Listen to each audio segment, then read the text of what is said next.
Ok, magnifique. Salut, je suis Emma Kako et c'est un plaisir pour moi de vous retrouver pour cette opportunité extraordinaire.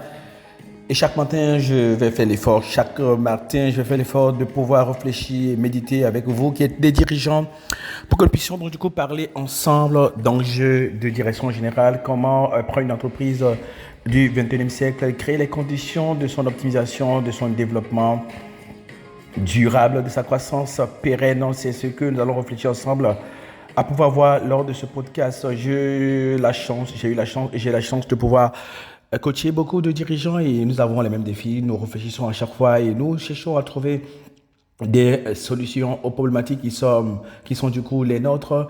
Vous savez, ici, on a créé pas mal d'outils, pas mal de programmes, pas mal de solutions pour pouvoir accompagner les dirigeants d'entreprise. Entre autres solutions, nous avons notre Executive Leadership Workshop. Nous avons un parcours dirigeant dédié. On a le programme de Nest CEO. On a même un programme d'accompagnement pour les membres de comité de direction et les DG. Le but de l'exercice étant de nous assurer de ce que les entreprises que nous accompagnons, les dirigeants que nous accompagnons puissent s'outiller, s'optimiser, s'élever, s'upgrader pour pouvoir penser et agir à la dimension requise pour produire des niveaux supérieurs de résultats. Et c'est un plaisir pour moi de pouvoir vous accompagner chaque matin pour que nous puissions nous échanger sur les enjeux qui sont les nôtres et voir ce que nous pouvons challenger, ce que nous pouvons optimiser, ce que nous pouvons améliorer. Je veux utiliser ce moment pour pouvoir donc du coup m'assurer de ce que tous les dirigeants d'Afrique et d'ailleurs tous les dirigeants francophones qui nous suivent, ils ne se sentent plus jamais seuls. Oui, c'est vrai, il faut le dire, c'est le lieu de le dire. La plupart des dirigeants se sentent plutôt tout seuls, se sentent plutôt délaissés et ils n'ont pas toujours l'opportunité de pouvoir trouver des gens qui apportent des réponses à leurs questions ou les amènent à se poser les questions qui ne se posent pas toujours. C'est ce que je me lance le défi de pouvoir être avec vous chaque matin quand il va sonner 7h GMT, 8h au Bénin et en Afrique centrale pour pouvoir relever donc du coup les défis de direction générale avec nous, avec vous. Je vis ces défis et nous sommes tous confrontés aux mêmes enjeux et je suis très heureux de pouvoir, en tant que dirigeant, en tant que coach de dirigeant, apporter ma pierre à l'édifice. Qu'est-ce que nous allons voir au cours de ces sessions lesquelles nous allons travailler? Nous allons voir ces enjeux que vous avez, ces défis que vous avez, ces blocages que vous avez, peut-être les besoins de changement d'état d'esprit, d'upgrading, d'élévation personnelle, d'aération personnelle, d'optimisation stratégique qu'il faut pour pouvoir réussir le job. Ce sont ces choses dont nous allons parler souvent et régulièrement. Et aujourd'hui, je vais aborder avec vous un thème très simple. Vous êtes compris en tant que dirigeant, qu'est-ce qu'il faut faire? Quand on est incompris en tant que dirigeant, c'est normal, ça fait partie des choses qui arrivent. Lorsque vous voyez que les gens autour de vous ne sont pas sensibles et ne comprennent pas à quel point votre travail est extrêmement compliqué et il faut de la concentration, il vous faut parfois de l'exclusivité, de la concentration, il vous faut arbitrer, il vous faut faire des sacrifices, il vous faut parfois faire des choses que vous n'avez pas envie de faire vous-même. Très peu de gens vous comprendront. En général, effectivement, les gens s'en foutent. C'est le lieu de le dire. Les gens s'en foutent en général. Les gens ne se sentent pas concernés, que ce soit vos parents, ils ne se sentent pas concernés. Comme on dit souvent, que veut le peuple? Le peuple veut la paix et du pain. Les gens s'en foutent si le dirigeant n'a pas de solution. Les gens s'en foutent s'il ne se sent pas bien. Les gens s'en foutent s'il vit mal des situations actuellement. Bien évidemment, en tant que dirigeant, nous devons comprendre que la solitude du chef, la solitude du dirigeant est une réalité. Quelle que soit l'équipe la plus experte que vous avez autour de vous, vous vous retrouvez toujours seul. Ils vont pouvoir apporter des informations, apporter des éclairages, mais vous vous retrouverez toujours et souvent et régulièrement seul. Et bien souvent, la plupart des dirigeants s'attendent à ce que les gens qui ne sont pas dirigeants les comprennent pourquoi est-ce qu'il faut opérer tel choix. Parfois, comme je le dis souvent à une coachée à moi, tu consultes trop ton DGA, tu consultes trop ton directeur financier. Il y a des choix que tu dois opérer, il faut que tu aies le courage d'opérer ces choix-là. Pourquoi? Parce que, en général, quand on n'est pas assis sur le fauteuil, quand on n'est pas assis dans le fauteuil de dirigeant, on ne comprend pas les enjeux de direction générale. même dans les défaillances de service à la clientèle, même un dirigeant qui dirige une autre entreprise dont le service client est notoirement défaillant ne supportera pas, par exemple, les annulations et les retards de vol. Pourquoi? Parce que les gens veulent que le dirigeant qui est en place, les gens veulent que le manager qui gère un processus, il délivre du résultat, il délivre le meilleur niveau de qualité possible, attendu les meilleurs délais possibles, attendu la meilleure expérience client et utilisateur possible, attendu. Les gens n'ont rien à cirer des douleurs que vous avez, des tensions personnelles que vous avez en tant que dirigeant. Tout ce que vous pouvez vivre comme douleur, ça ne les concerne pas. Ce qu'ils savent, c'est que on vous fait confiance. Le conseil d'administration se dit, on vous a fait confiance. Les actionnaires disent, c'est parce que nous, on n'a pas le temps de pouvoir manager. Nous, on n'a pas le temps de pouvoir piloter, que nous avons identifié une personne à qui on a confié la responsabilité. Donc, les gens veulent que vous soyez parfait. Les gens veulent que vous excelliez à tout bout de champ et sans ménagement. Donc, du coup, si vous êtes un dirigeant et que vous avez le sentiment que les gens ne vous comprennent pas, eh bien, ne vous inquiétez pas du tout. C'est comme cela que ça se passe. Si les gens vous comprennent, tant mieux. Mais vous devez comprendre quelque chose de très important. On vous a choisi pour faire le job. On vous fait confiance pour faire le job. Je ne m'en vais pas partager avec vous un certain nombre de situations qui, effectivement, peuvent être douloureusement mal vécues par le dirigeant. Parfois parce qu'il n'a pas conscience clairement de ce que c'est à lui de s'en occuper. This is your mess, comme on a dit en anglais. You need to clean it. C'est ton job, c'est à toi de le faire. C'est toi qui es le responsable en charge de rendre cela profitablement, efficace, durablement et pérennement performant et bien structuré. Les autres ne tiendront pas compte de ce que tu peux avoir comme difficulté. Et c'est pour cela que tu dois t'apprêter à accepter ce qui suit. Première des choses que tu dois t'apprêter à accepter, puisque ça vient, et ça revient très souvent, c'est l'irresponsabilité et l'incompétence des équipes. On a choisi un responsable à la tête d'une direction, d'une entreprise, et c'est toi. Donc, à partir de cet instant, il n'y a pas une autre personne qui devait être plus responsable, plus compétent.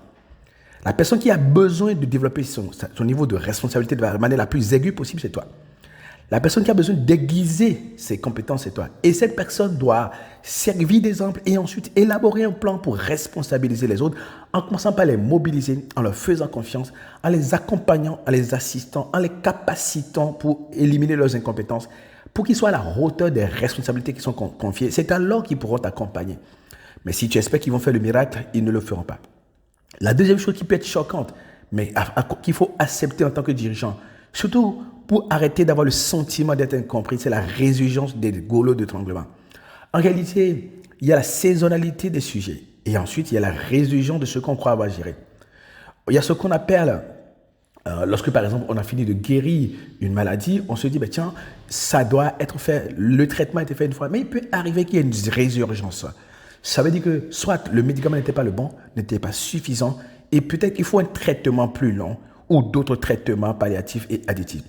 Et c'est plutôt sur ça qu'il faut travailler pour être sûr ce qu'on va produire du résultat. Le sentiment de l'éternel recommencement est très frustrant pour la plupart des dirigeants. Mais à chaque fois qu'on ouvre un nouvel exercice, c'est une nouvelle année qui commence. Quand on a un nouveau dossier, c'est quelque chose de nouveau qui commence. Si tu as ce sentiment d'éternel recommencement, il faut commencer par structurer tes process. Il faut commencer par écrire les checklists pour chaque chose qui revient et qu'il faut refaire à chaque fois. Mais quand tu as échoué, quand tu es sûr d'avoir fait la bonne chose, quand tu as ce collaborateur de grande qualité qui est parti, quand tu as mis en place cet outil, cette innovation, et puis les concurrents mettent en place une innovation plus intéressante qui te base sur le marché, ce n'est pas grave. Il faut apprendre à recommencer à zéro. Mais comme le dit Henry Ford, eh bien, l'échec, c'est l'opportunité de recommencer plus intelligemment. Il s'agit donc du coup d'apprendre les leçons de l'expérience précédente et d'intégrer ces leçons pour pouvoir avoir un meilleur résultat. L'étouffement constant. La plupart de nous, les dirigeants, effectivement, nous sommes étouffés constamment. Tu finis une chose, tu penses que c'est terminé, et puis il y a une chose qui arrive. Les sujets se démultiplient, se multiplient. Alors, quand cela se multiplie, quand cela arrive souvent, l'une des choses importantes et déterminantes à faire et à s'assurer de ce qu'on optimise, c'est de s'entourer d'équipes à qui on peut déléguer, avec qui on peut réfléchir, de parler avec des mentors qui vont permettre de dégrossir les sujets. Cela permet de réduire l'étouffement et aussi en faisant du sport régulièrement, en s'assurant de ce qu'on ait une alimentation qui soit alignée sur le type d'alimentation qu'une personne qui est fortement sollicitée au jour le jour doit avoir. Eh bien, on a de meilleurs méthode, une meilleure façon de gérer les étouffements. L'insensibilité des équipes, c'est quelque chose de très frustrant pour le dirigeant également. Ok, parfois les équipes sont insensibles parce que, un, ils ne comprennent pas les enjeux. Donc, du coup, maintenant, comment il faut comprendre les enjeux? Qu'est-ce qui amène les gens à comprendre les enjeux? Ce n'est pas le fait de leur expliquer les enjeux, c'est le fait de les mettre en situation. Ils ne comprennent pas pourquoi est-ce que ce client est exigeant. Amenez-le à rencontrer ce client. Pourquoi vous incitez que cet aspect de la qualité de service est déterminant? Démontrez avec des résultats à l'appui et des performances passées et une simulation des performances futures quel impact, eh bien, le point sur lequel vous insistez a eu sur les résultats et performances passées, a sur les performances en cours et aura sur les performances futures si on ne fait rien. Lorsque les gens sont insensibles, il faut les mettre en situation. Ils peuvent être insensibles parce que parfois, vous n'êtes pas insensible à ce à quoi ils sont sensibles. Donc, il faut identifier leur sensibilité à eux, s'occuper de leur sensibilité. Ça peut être la responsabilisation, ça peut être la considération, ça peut être les attentions, ça peut être la motivation, ça peut être l'augmentation du salaire, ça peut être les attentions, ça peut être le fait que les capacités de leur donner la chance de pouvoir se réaliser. Ce sont ces choses-là qui sont les sensibilités. Et en général, quand on s'occupe des sensibilités des gens, ils sont sensibles à ce à quoi nous sommes sensibles. Parfois, le dirigeant peut être choqué de voir des partenaires très véreux du marché et des partenaires, des collaborateurs saboteurs en interne qui, n'est-ce pas, font tout pour l'empêcher d'atteindre ses objectifs. Il n'y a rien à faire à se morfondre ici. Oui, vous êtes seul dans ce game. Non, nous le vivons tous. Parfois, c'est vous qui êtes véreux, c'est vous qui êtes trop dur avec les autres acteurs du marché. Et ils se plaignent de vous peut-être aussi. Mais c'est le business qui est fait comme ça. C'est le game qui est fait comme ça. Il n'y a pas à s'en prendre à qui que ce soit. Il n'y a pas à s'en vouloir. Il faut juste se sauvegarder et aller à l'état d'esprit de dirigeant. Cela permet de pouvoir, donc, du coup, de mieux s'en sortir. La saisonnalité des sujets, il y a chaque saison avec ses sujets, n'est-ce pas? Les clôtures de compte ont leur sujet, les audits ont leur sujet. Il y a des saisons dans lesquelles on a des ruptures de stock. Il y a des saisons où il faut avoir du stock disponible. La sollicitation est très élevée et cela vous peine, cela vous pèse dessus, j'allais dire plutôt. Eh bien, ça fait partie des choses qui arrivent, donc, du coup, aux dirigeants. La complexité récurrente. Le job de dirigeant est d'abord à une qualité, une nature spécifique, c'est qu'elle est complexe. Il est complexe, le job. Donc, qu'il y ait de la récurrence, de la complexité, c'est quelque chose à quoi il faut s'habituer. Et bien évidemment, ce n'est pas facile à accepter, ce n'est pas facile à supporter. Mais quand à partir du moment où vous comprenez que cela fait partie du job, eh bien, l'une des choses importantes que vous devez faire, c'est dire, OK, pour ce qui est complexe, quel est le mécanisme de prise en charge que je dois mettre en place?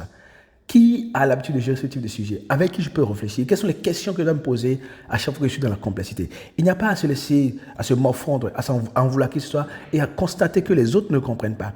Comme on a dit, c'est le job qui est comme ça. C'est votre job, c'est à vous, eh bien, de faire cela. C'est pas évident de pouvoir supporter, c'est pas toujours évident de pouvoir accepter tout cela. Mais dans la pratique, lorsqu'un dirigeant performe, lorsqu'un dirigeant arrive à avoir des résultats extraordinaires, même si beaucoup de douleurs et incompréhensions peuvent subsister parfois, c'est moins flagrant. Au moins, les bons résultats lui laissent voir que ça vaut la peine de souffrir ainsi, ça vaut la peine de mouiller le maillot. Mais de toutes les manières, le succès qui va le soulager, qui va lui permettre d'avoir le sentiment d'avoir fait quelque chose d'extraordinaire, eh bien, c'est à lui de créer les conditions de ce succès-là. Personne ne viendra au secours et les autres ne comprendront pas, ils n'accepteront pas qu'il ne fasse pas du résultat. C'est à lui de s'occuper. Quelqu'un m'a demandé, mais qu'est-ce qu'il faut faire quand on est en plein dedans et que les équipes sont déconnectées et insensibles? Et je lui ai dit, tiens, aucun dirigeant n'est compris jusqu'à ce qu'il produise du résultat. Les gens ne seront jamais d'accord avec vous jusqu'à ce que les résultats apparaissent. Vos choix ne seront pas compris, vos options ne seront pas compris, vos critères de priorisation ne seront pas compris, les arbitrages que vous ferez ne seront pas compris. Donc, si vous voulez être compris et plébiscité, débrouillez-vous pour créer les conditions d'excellence et des résultats. Débrouillez-vous pour délivrer du résultat et que les gens vont vous comprendre. Maintenant, ils ne vous comprendront pas jusqu'à ce que vous puissiez délivrer ces résultats-là. Et ça, c'est une conscience assez douloureuse, c'est quelque chose de très douloureux. Parce qu'en fait, être célébré quand seulement on a du résultat et que lorsque tu n'as plus de résultat, les gens t'abandonnent, ça peut être très frustrant. Mais c'est ça qui est le game. Comme vous le savez, on a assez d'opportunités, de solutions que nous vous proposons pour pouvoir réussir en tant que dirigeant. Nous avons le parcours dirigeant certifié que nous avons mis à votre disposition, que vous pouvez trouver sur notre site internet www.10x.net ou coaching10x.net. Vous allez pouvoir souscrire à ce parcours de 10 modules sur mesure pour les dirigeants et qui vous donne droit donc du coup à du coaching personnalisé, à des sessions que nous déroulons tous les troisièmes jeudis du mois. Vous aurez la possibilité, la facilité d'accéder donc du coup à ces contenus extraordinaires à partir de 97 000 francs CFA par mois sur 12 mois ou 947 000 francs CFA ou 1500 $. Vous pouvez souscrire dès aujourd'hui et avoir plus que ce que nous avons vu aujourd'hui. Quant à moi, je vous retrouve demain pour un nouveau numéro de notre podcast, The CEO Challenge.